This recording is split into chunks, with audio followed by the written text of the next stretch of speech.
નવસારીના ગણદેવ તાલુકાના કલવૈયા ગામે પ્રાથમિક શાળામાં 3 દિવસથી તાળાબંધી યથાવત. ગ્રામજનોએ શિક્ષકની બદલીની માંગ કરી છે.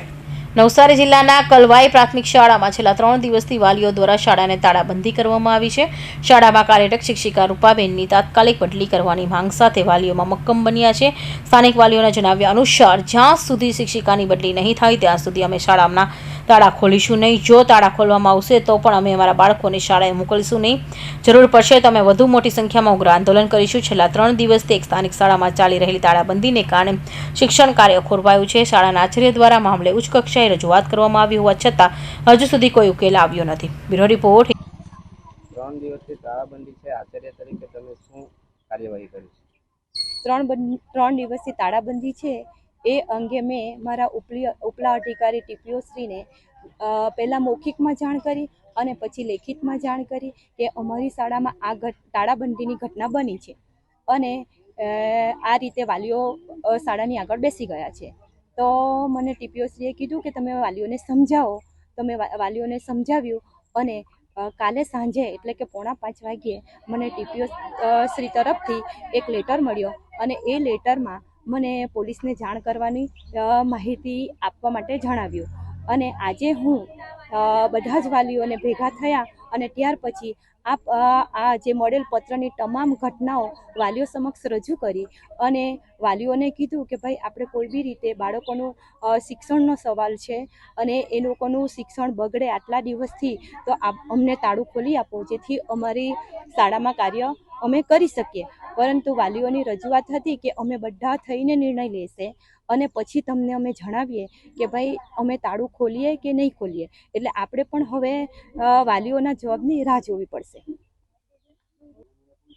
હું નાયકા આનંદ પ્રાથમિક શાળા કલવાજને સતત 3 દિવસથી આજે તાળાબંધી છે. એનું મુખ્ય કારણ એ છે કે ગત દિવસોમાં જે રૂપાબેનની બદલી થઈ છે, અહીંયા નિમણૂક થઈ છે, તેઓ વ્યવસ્થિત રીતે બાળકોને ભણાવતા નથી, તેઓ પણ ધ્યાન આપતા નથી અને એઓનું ચાલચલન બરાબર નથી. એના માટે એની બદલીની અરજી અમે તાલુકામાં, જિલ્લામાં, ટીપીઓમાં, ડીપીઓમાં આપી છે, પણ તંત્ર કોઈ પણ રીતે તેના પણ પગલાં ભરતું નથી અને તેના પણ યોગ્ય અમને જવાબ આપતું નથી. એના માટે અમે સતત આજે 3જો દિવસ થાય અને ભૂખા પ્યાસા બેસીને અમે હડતાલ પણ બેઠા છે કે એ જ અમારી અરજીનો તાત્કાલિક એવો જવાબ આપે, નહીં આપે અને એ રૂપાબેનની બદલી થાય ન થાય ત્યાં સુધી અમે તાળાબંધી કરીશું સ્કૂલની અને અમારે હજુ પણ મોટું આંદોલન કરવું પડે, મોટી સંખ્યામાં હજુ પણ અમે કરીશું અને અમને જ્યાં સુધી ન્યાય મળે નહીં ત્યાં સુધી અમે અહીંયા સ્કૂલ પણ બેસીશું. જો તાળું ખોલી પણ જાય તો અમે અમારા બાળકોને મોકલીશું નહીં અને જ્યાં સુધી બેનની બદલી નહીં થાય ત્યાં સુધી તાળાબંધી રહેશે.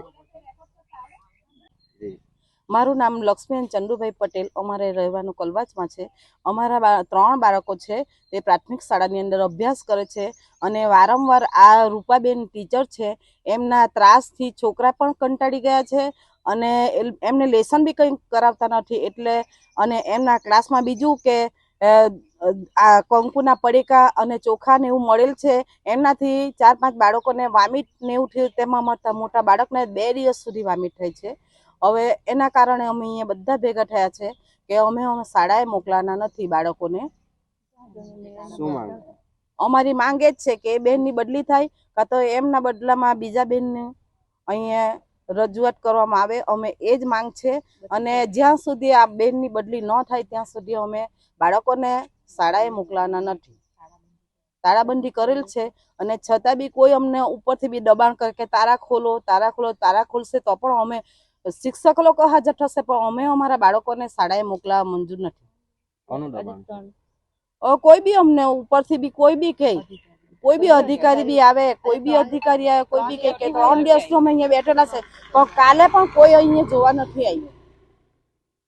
હવે અમારે શું કરવું? વાલીઓ લોકોએ કઈ ને કઈ અમને નિર્ણય આપો, એ જ અમારી માંગ છે. બીજું કઈ નહીં. આ બધા વાલીઓ ભેગા થયા છે કારણ કે વારંવાર બધા મજૂરી કરીને ખાય અને કોઈ અહીંયા આજે પણ ઓછા જ આવ્યા છે. જો તમે, કારણ કે કામ કરીને ખાય એટલે અહીંયા કોઈ હાજર રહેતું નથી. 3 દિવસથી છે અહીંયા ભેગા થતા.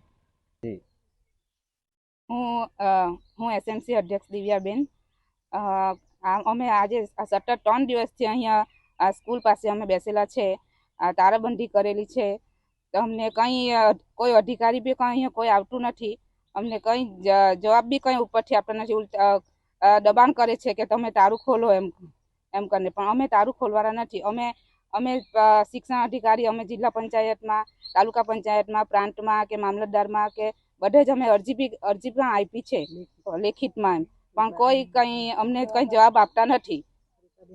રૂપાબેનની બદલી જ્યાં સુધી નહીં થાય ત્યાં સુધી અમે તારાબંધી જ રહેશે, છોકરા લોકોને મોકલવાના નથી.